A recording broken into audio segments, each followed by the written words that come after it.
Bonjour Samuel Fitoussi. Bonjour.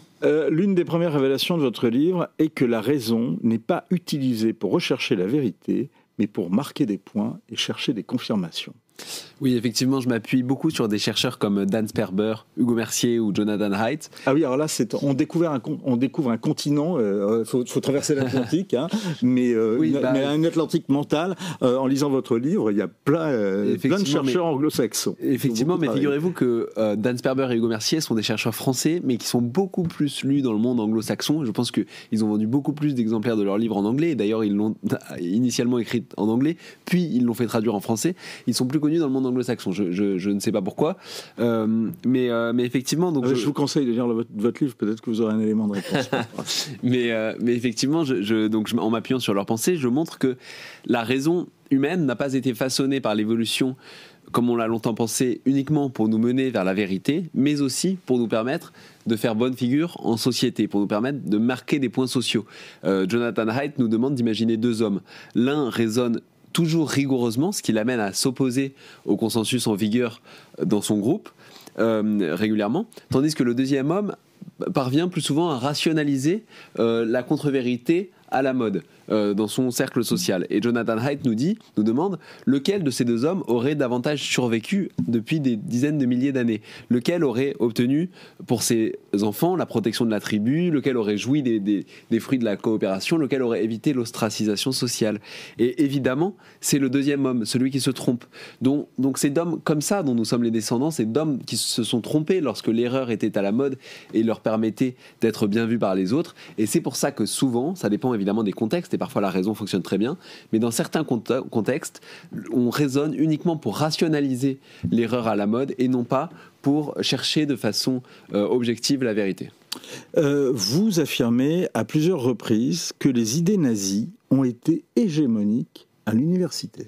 Oui, je m'appuie notamment sur ça, sur l'historien Paul Johnson, qui montre, parce qu'on a tendance souvent à imputer le nazisme aux masses desquelles il faudrait se méfier, etc. Mais en réalité, sur le campus... C'est un mouvement anti-intellectualiste. C'était un mouvement anti-intellectualiste, mais qui paradoxalement a plu à une certaine élite éduquée allemande. La conférence de Wannsee, où fut décidée, on le sait, la solution finale. Donc on a décidé des modalités d'extermination d'un peuple. La moitié des participants détenaient un doctorat.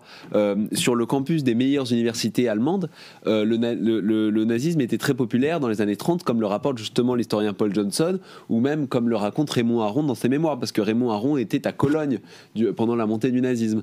Donc, et Heidegger et Carl Schmitt étaient des intellectuels brillants, mais pourtant complaisants ou sympathisants avec les idées nazies. Donc il y a un mystère qui ne concerne pas uniquement les intellectuels de gauche de la deuxième moitié du XXe siècle, mais c'est un mystère plus général. Pourquoi est-ce que l'intelligence ne protège pas de l'erreur, et pourquoi est-ce que des idées aussi funestes, parce qu'il y a le nazisme, mais il y a aussi, peut-être on en parlera, mais il y a aussi la fascination de l'intelligentsia parisienne, par exemple, pour Mao, pour Pol Pot, pour Staline pendant des décennies, alors que les faits étaient librement accessibles. Pourquoi est-ce que l'intelligence ne protège-t-elle pas de l'erreur, et pourquoi est-ce que l'intelligence ne mène-t-elle pas aux idées les plus morales? Donc c'est la question à laquelle j'essaye de répondre. On va y revenir. Je reviens sur la question du nazisme, parce que vous y revenez souvent. Est-ce que vous n'avez pas cédé quand même par facilité au point Godwin? L'idée, évidemment, je pense que le nazisme souvent est un exemple paroxystique qui est utile. On dit que le point Godwin sert souvent à faire arrêter un débat et à intimider moralement, mais je trouve que invoquer le point Godwin sert aussi souvent à faire arrêter un débat, parce que par le nazisme on peut montrer souvent dans certains débats qu'un argument n'a pas de sens parce qu'on le pousse à sa conclusion logique, et le nazisme étant l'exemple le plus paroxystique du mal, ou en l'occurrence pour ce que j'essaye de démontrer qui est l'égarement des intellectuels. Le nazisme, c'est l'idée la plus absurde que possible, envahir les nations souveraines environnantes, gazer un peuple, etc. Donc Et pourtant, des idées aussi bêtes qui aujourd'hui nous paraissent monstrueuses et complètement absurdes et destructrices ont été populaires. Donc c'est, je pense, très intéressant de s'intéresser aux dynamiques sociales en vigueur dans les années 30 en Allemagne nazie pour comprendre pourquoi des idées si stupides peuvent capter des esprits brillants. Vous avez évoqué la morale. Pourtant, justement, est-ce que cette invocation de la morale aujourd'hui n'est pas un frein, pardon de vous poser la question, mais à l'intelligence et n'est pas une étiquette facile dans laquelle se réfugient un certain nombre d'intellectuels pour justifier leur erreur? Oui, bien sûr, il y a l'idée. En fait, le problème, c'est que les intellectuels ne subissent souvent pas les conséquences directes de leurs erreurs. Contrairement au boulanger qui, s'il commet une erreur, perd des clients, ou au pilote d'avion qui, s'il commet une erreur et pilote mal son avion, meurt en même temps que ses passagers. L'intellectuel peut se tromper pendant des années sans subir directement lui-même les conséquences de ses erreurs. Et donc, évoluant dans un tel environnement, il dispose du luxe de pouvoir choisir ses croyances pour la valeur sociale de ses croyances et non pas pour la valeur de vérité. Et donc, notamment, pour rejoindre ce que vous dites, ça permet aux intellectuels, à certains intellectuels à nouveau, parce que je ne mets pas tous les intellectuels dans le même panier évidemment, mais ça permet à certains intellectuels de choisir les croyances qui sont perçues comme étant les plus morales, les plus bienveillantes à un moment donné. Et c'est pour ça qu'il valait mieux avoir tort avec Sartre que raison avec Aron. C'est qu'on préférait se réfugier dans l'erreur qui nous faisait passer pour quelqu'un de bien que pour les idées les plus justes. En quoi les intellectuels se sont trompés? On a parlé notamment du nazisme, vous avez parlé également des erreurs, en tous les cas du compagnonnage, certains diraient la compromission, un certain nombre d'intellectuels avec les idéologies les plus mortifères du XXe siècle. Est-ce qu'il y a d'autres erreurs dans le passé que vous avez décelées? En fait, quand on étudie les intellectuels français de la deuxième moitié du XXe siècle, c'est ce qui est très marquant, c'est que l'erreur a été presque systématique. À nouveau, je ne mets pas tous les intellectuels dans le même panier.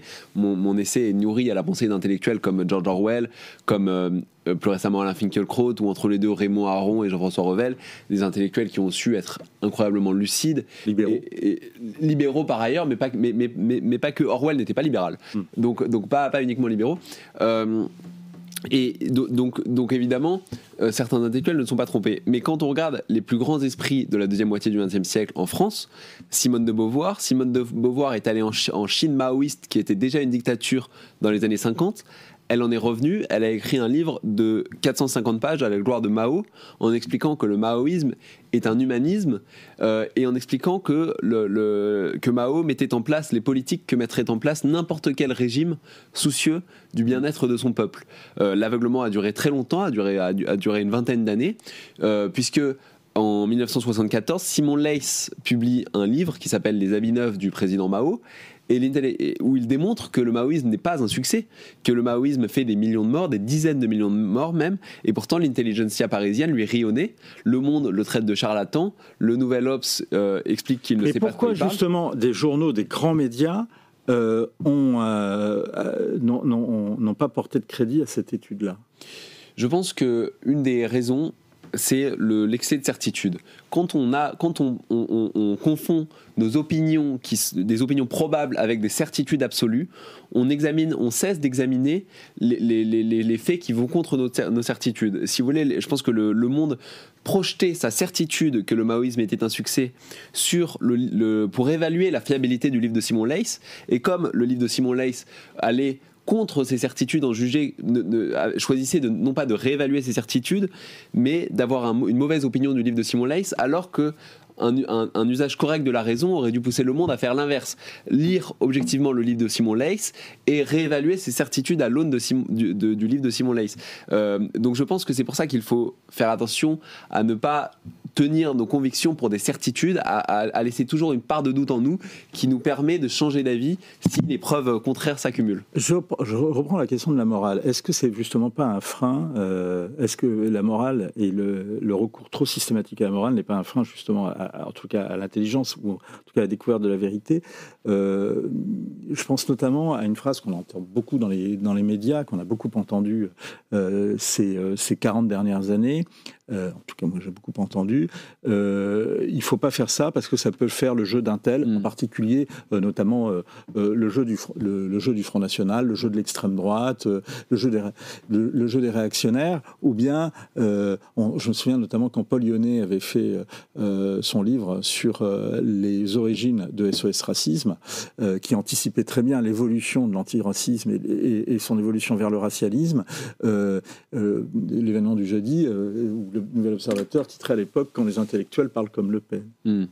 Oui, je suis d'accord avec vous, mais ce qui est amusant, c'est que l'idée qu'il ne faut pas dire certaines choses pour ne pas faire le jeu des méchants ou je ne sais quoi ne date pas d'hier. Il y a des lignes... Et dans tous les milieux. Hein, dans tous les milieux, bien sûr. On a entendu, on a vu que parfois, il y a certains faits, quand c'est mettait en cause la pédophilie dans l'Église catholique, on disait attention, ça va faire le jeu d'un tel ou d'un tel. Absolument. Et il y a des lignes extraordinaires d'Orwell dans les années 40 qui expliquent que la liberté d'expression est mise à mal non plus par une censure officielle, mais justement par la pression sociale du milieu, par les gens qui expliquaient à Orwell que oui, il avait raison sur certaines dérives du stalinisme ou des communistes espagnols, etc., mais qu'il ne fallait pas le dire parce que ça pouvait faire le jeu des anticommunistes dans son pays qui étaient vus par des prétendues mauvaises intentions.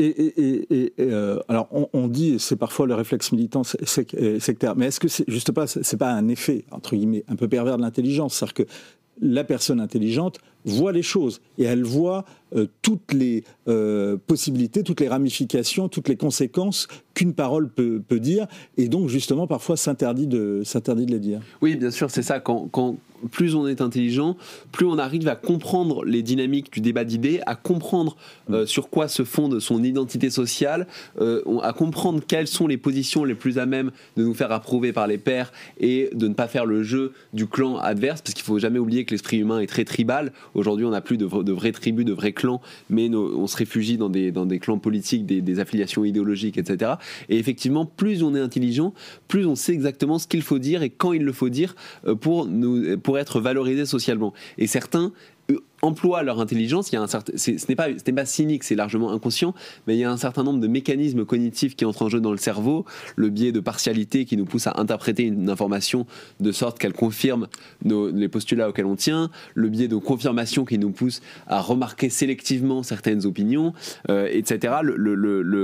La négation de la réalité parfois, qui nous pousse effectivement à adopter uniquement les positions qui nous font bien voir par les autres. Et je pense que c'est particulièrement le cas quand on est intelligent, d'une part parce que vous l'avez dit, on sait exactement ce qu'il faut dire, quand il faut le dire, et d'autre part parce que plus on est intelligent, plus on arrive à rationaliser des absurdités, plus on arrive à avoir des arguments sophistiqués pour démontrer qu'une chose fausse est vraie, ou en tout cas pour croire le démontrer. Et on pense évidemment à la phrase d'Orwell, certaines idées sont tellement absurdes que seuls les intellectuels peuvent y adhérer.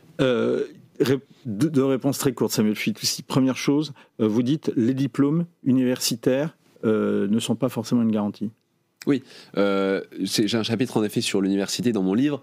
Je pense que dans certains domaines, les maths, la physique, etc., le domaine scientifique, des sciences dures. Voilà, dans le domaine des sciences dures, ces disciplines obéissent aux critères popériens de scientificité. On peut émettre des hypothèses qui, si elles étaient vérifiées, réfuteraient les théories, voir si elles sont vérifiées, et si elles le sont, admettre que la théorie est réfutée. Mais dans les sciences humaines, souvent c'est pas le cas. Il n'y a pas de critères de confrontation avec la réalité. Le seul critère de vérité, c'est d'autres jugent-ils cette idée valide, et donc on peut créer des univers autoréférentiels. Comment ne pas se tromper rapidement ?